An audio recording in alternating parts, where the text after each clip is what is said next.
Nós vamos ouvir a palavra de Deus, Evangelho de João, capítulo 16.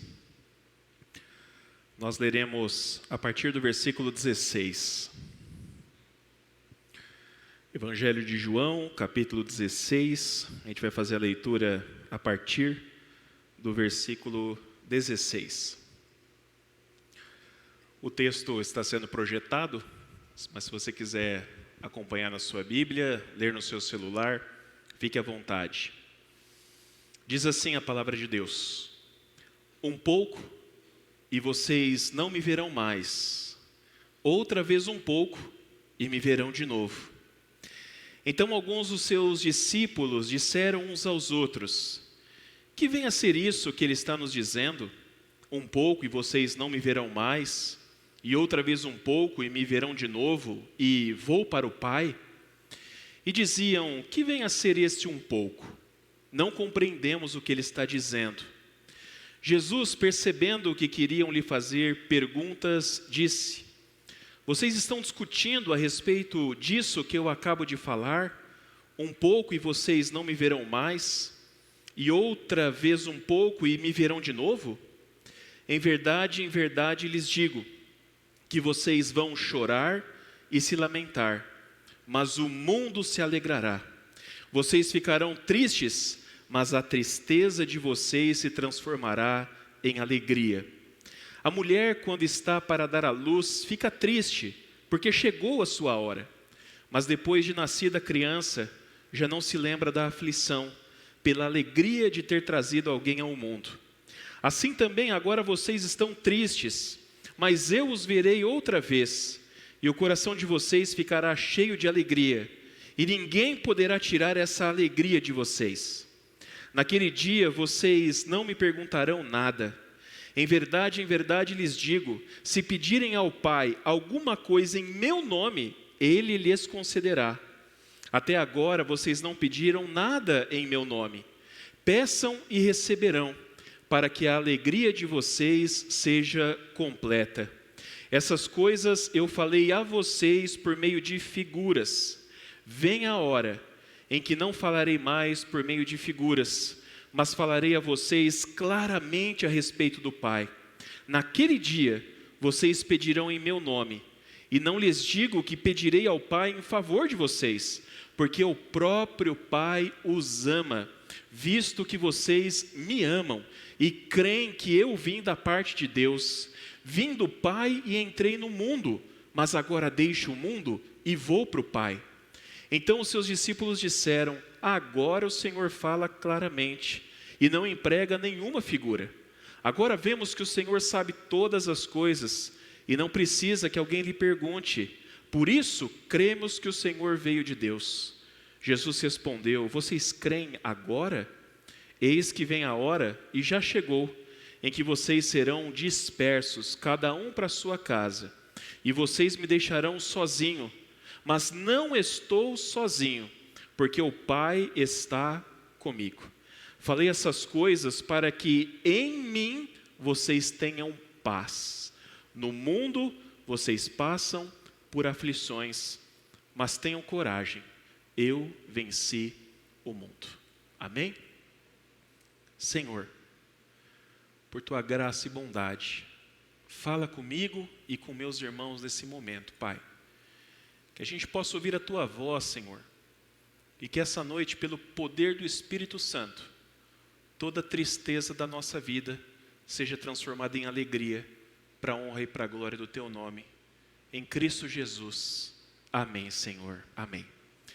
Queridos irmãos, como todos vocês sabem, dentro do calendário cristão, nós estamos vivendo o período da Quaresma. Em poucos dias nós estaremos celebrando a Páscoa, a data mais importante do cristianismo, a ocasião em que o nosso Senhor venceu a morte, em que o nosso Senhor ressuscitou. Já dentro desse clima pascal, essa noite eu quero falar um pouquinho com vocês sobre uma das bênçãos que a ressurreição de Cristo nos garante, que é a transformação da nossa tristeza em alegria a partir da nossa vida, a partir do nosso relacionamento com Deus. O texto que a gente acabou de ler, ele faz parte de uma seção no Evangelho de João, que vai dos capítulos 13 a 17, onde o Senhor Jesus, pouco antes da sua prisão, já em tom de despedida, ele deixa aos seus discípulos palavras de exortação, deixa aos seus discípulos palavras de consolo, palavras de encorajamento. Em diversos momentos desses capítulos, meus irmãos, nós vemos o Senhor Jesus repetindo expressões como, por exemplo, mais um pouco, fazendo referência a tempos, a horas, expressões como é chegada a hora, expressões como naquele dia, fazendo referência ao momento exato em que a sua missão aqui na terra seria consumada ao morrer na cruz do Calvário e ao ressuscitar ao terceiro dia. Uma coisa que nós percebemos ao longo desses capítulos do Evangelho de João é que Jesus, ele estava se despedindo dos discípulos. Isso para nós é claro, mas para eles não é. Os discípulos, em muitos momentos, eles não entenderam o propósito por trás daquilo que o Senhor Jesus estava falando.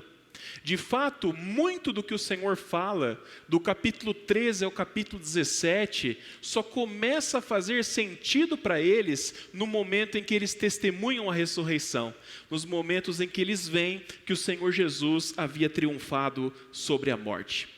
O texto que nós lemos, lá no versículo 16, ele começa justamente com uma dessas falas do Senhor que os discípulos, a princípio, não conseguiram entender. Jesus vira para eles e diz assim: um pouco e vocês não me verão mais. Outra vez um pouco e me verão de novo. Para nós, meus irmãos, que conhecemos toda a história que naquele momento estava sendo construída, nós não temos dificuldade em entender o que Jesus está falando aqui. Aqui o Senhor fala que em pouco tempo ele morreria e os seus discípulos então não poderiam mais vê-lo, e fala que pouco tempo depois ele então ressuscitaria e os seus discípulos então teriam a oportunidade de vê-lo novamente, não apenas uma vez, mas diversas vezes durante os 40 dias que o Senhor permaneceu aqui na terra após a sua ressurreição. Mas para os 12 apóstolos isso não era tão claro como é para a gente.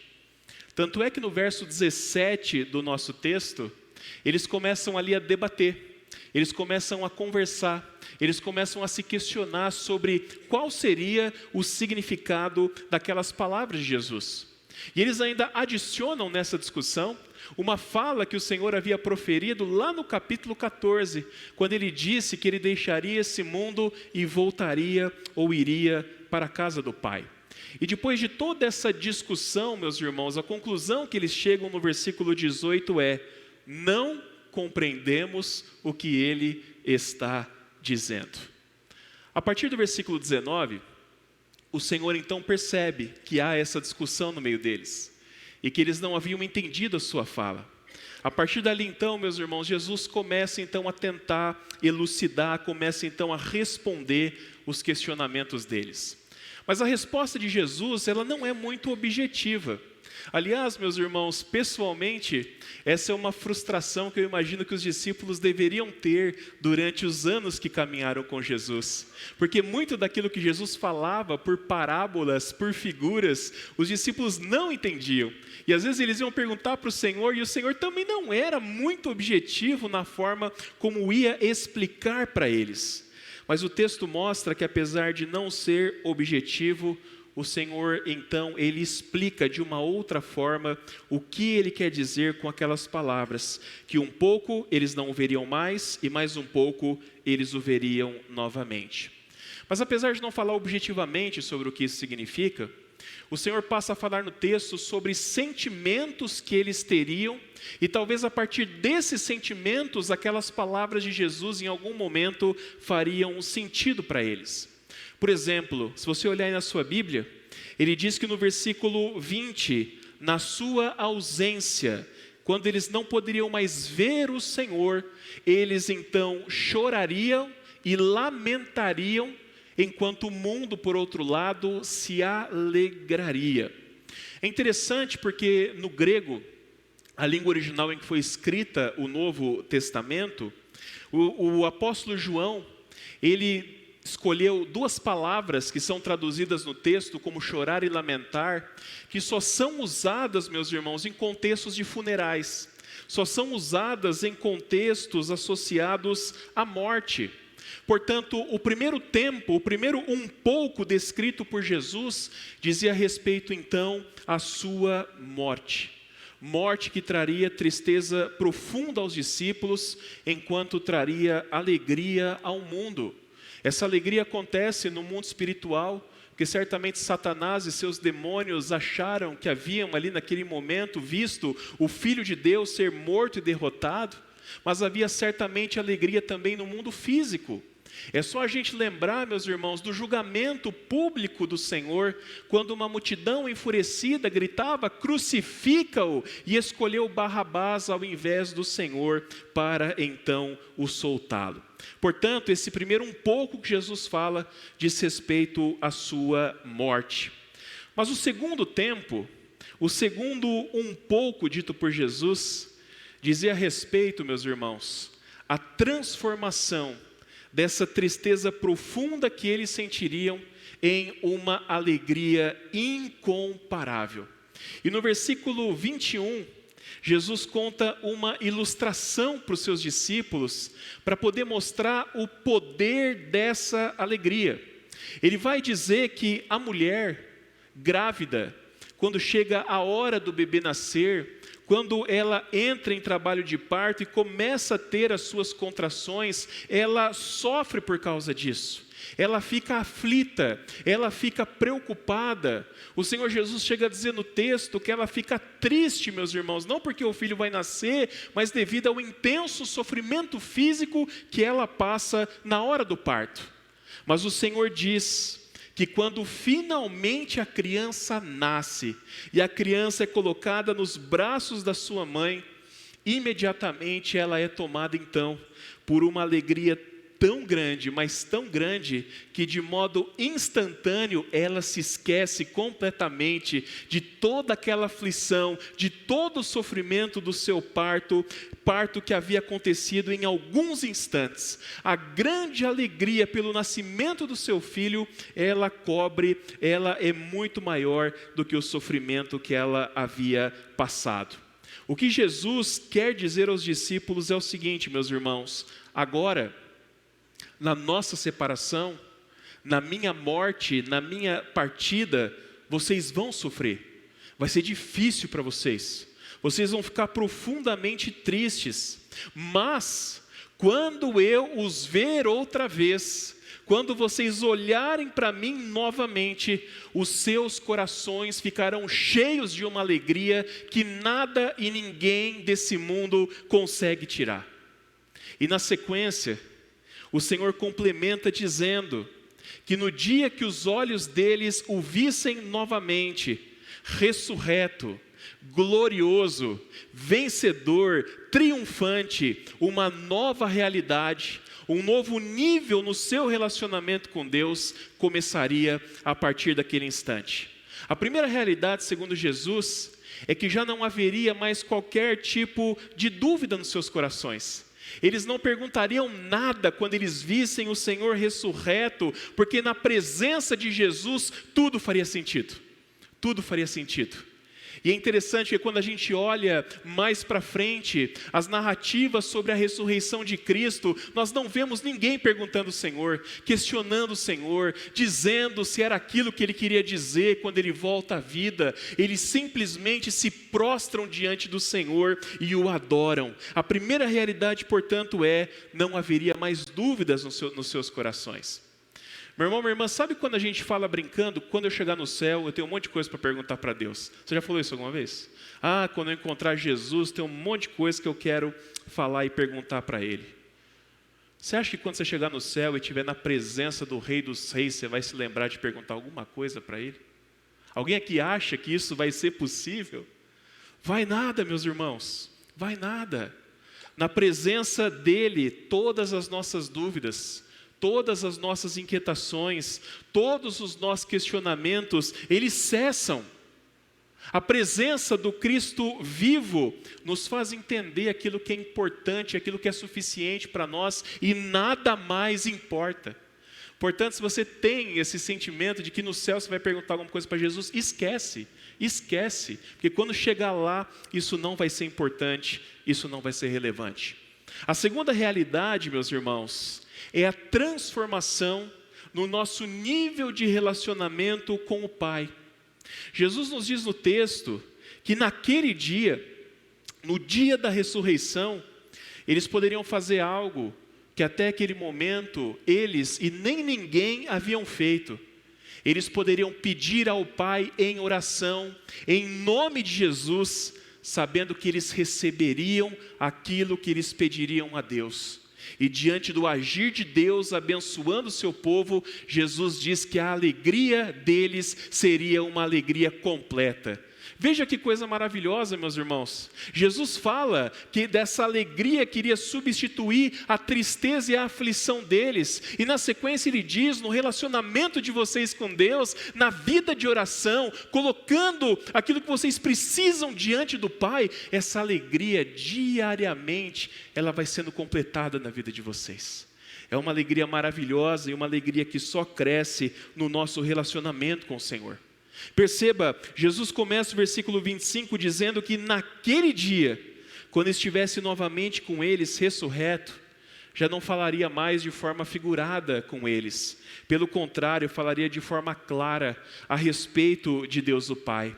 Naquele dia, no dia da ressurreição, segundo Jesus, os seus discípulos entenderiam que Jesus Cristo, o Messias prometido, veio a esse mundo para morrer na cruz por eles, para que os seus pecados pudessem ser perdoados. Que Jesus Cristo, o Filho de Deus, ressurgiu, ressuscitou dentre os mortos para a salvação deles, para que a morte não tivesse a última palavra sobre a vida deles, para que um dia eles também ressuscitassem e fossem para a casa do Pai, onde o Senhor Jesus está nos esperando. Meu irmão, minha irmã, a ideia do Senhor Jesus, no versículo 26, é mostrar para os seus discípulos que através da sua obra, que através daquilo que Ele fez, eles teriam livre acesso ao Pai.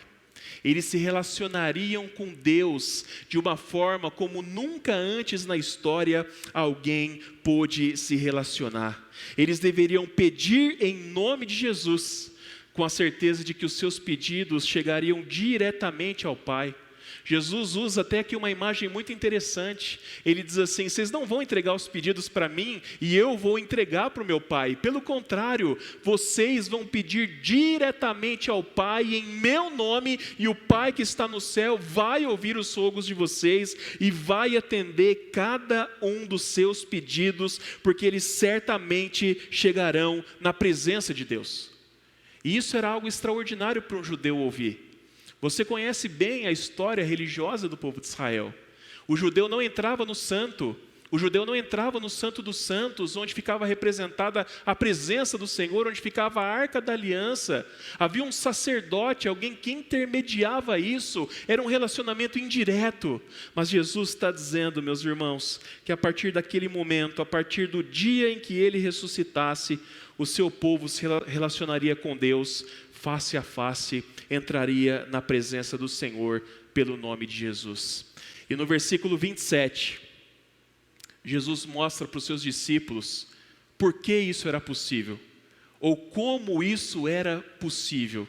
Olha na sua Bíblia o que o Senhor fala: porque o próprio Pai os ama, visto que vocês me amam e creem que eu vim da parte de Deus. O que Jesus está dizendo aqui para nós, meus irmãos, é o seguinte: Deus ama vocês porque vocês me amam. Deus ama vocês porque vocês creem em mim e creem que o Senhor me enviou a esse mundo para morrer na cruz no lugar de vocês, como uma prova desse amor, conforme Paulo nos fala lá em Romanos capítulo 5, versículo 8. Meu irmão, minha irmã, olha que coisa maravilhosa. Presta atenção no que eu vou te falar agora. Aqueles que amam a Cristo E aqueles que creem que Deus o enviou a esse mundo para ser Senhor e Salvador, esses experimentam a mesma realidade que o Senhor disse para os seus discípulos que eles experimentariam. Já pensou coisa maravilhosa? O próprio Senhor Jesus declarou: vocês têm esse privilégio, porque vocês são amados por Deus, porque me amam e creem em mim. Vocês passam a partir disso a experimentar uma nova realidade. A realidade de ter a sua tristeza transformada em alegria. A realidade de ir em nome de Jesus até Deus em oração, crendo que tudo que nós pedirmos Ele nos dará, conforme a sua vontade. A realidade, meus irmãos, de termos coragem, de termos bom ânimo para enfrentar as aflições, os problemas dessa vida, crendo que Jesus ressuscitou, Jesus venceu a morte, Jesus venceu o mundo. E se Ele venceu, meus irmãos, a maior batalha da história do universo, a batalha cósmica pela minha e pela sua vida, pelo nosso perdão, pela nossa salvação, certamente nós podemos confiar que o Senhor nos ajudará a vencer cada uma das nossas batalhas no poder do nome de Jesus. E o segredo, meus irmãos, para termos a nossa alegria completa, o segredo para termos paz, mesmo em meio às aflições desse mundo, e o segredo para nós termos vitória sobre elas, está lá no fim do versículo 33. Aliás, no início do versículo 33, quando o Senhor Jesus diz assim: falei essas coisas para que em mim vocês tenham paz. E tem um trechinho, duas palavrinhas aqui que não podem passar despercebida. Falei essas coisas para que em mim vocês tenham paz. Onde está a nossa paz? Onde está a nossa vitória? Onde está a nossa coragem? Onde está o nosso bom ânimo? Apenas em Jesus, meus irmãos, é possível vivenciar essa realidade maravilhosa que o texto nos mostra, de ver a nossa tristeza se transformando em alegria, e de ver essa alegria sendo preenchida cada vez mais e mais na nossa vida, por intermédio do nosso relacionamento com Deus. Em João 15, o capítulo anterior, eu recomendo que você leia esse texto na sua casa depois. Nele o Senhor Jesus, ele expande esse tema sobre estar e permanecer nele. Como galhos de uma videira, meus irmãos, segundo o texto, nós devemos permanecer unidos, devemos permanecer ligados, conectados a Ele, para que a nossa vida possa ser frutífera, abundante, abençoada e cheia da alegria completa que só Deus pode nos proporcionar. Se nós permanecermos unidos a Jesus, o Cristo vivo, o Senhor de todo o universo que está sentado no seu trono nesse momento, se nós permanecermos unidos a Ele, se nós o amarmos com todo o nosso coração e se nós obedecermos aos seus mandamentos, não existe tristeza nessa vida que Ele não possa transformar em alegria. E não existe aflição que não possa ser vencida e transformada em paz pelo Senhor. Meu irmão, minha irmã, a alegria que Deus pode produzir nos nossos corações, mais uma vez, ela é incomparável e ela não pode ser roubada por nada desse mundo. Alegria que vem da certeza mais profunda que a gente pode ter, que o nosso Redentor vive, como disse Jó certa vez. Alegria que vem da certeza que nós somos amados pelo Pai.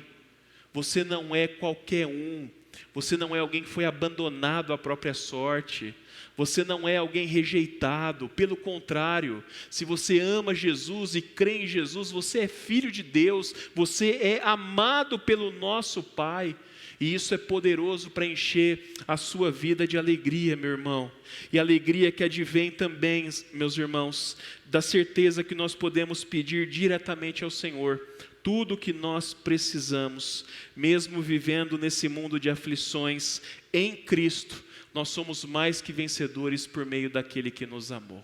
Amém? Que Deus nos abençoe, que Deus fortaleça o nosso coração essa noite. E se você por acaso está triste, abatido, aflito, angustiado, A minha oração é que pelo poder do Espírito Santo de Deus você receba paz essa noite. A minha oração é que você creia que aquele dia que Jesus se refere, ele já chegou, o Senhor está vivo e a bênção maravilhosa da ressurreição de Cristo é essa que eu acabei de compartilhar. Toda tristeza pode ser transformada em alegria e nós podemos levar todas as aflições ao pé daquele que venceu o mundo. Tenham bom ânimo, tenham coragem, porque eu venci o mundo.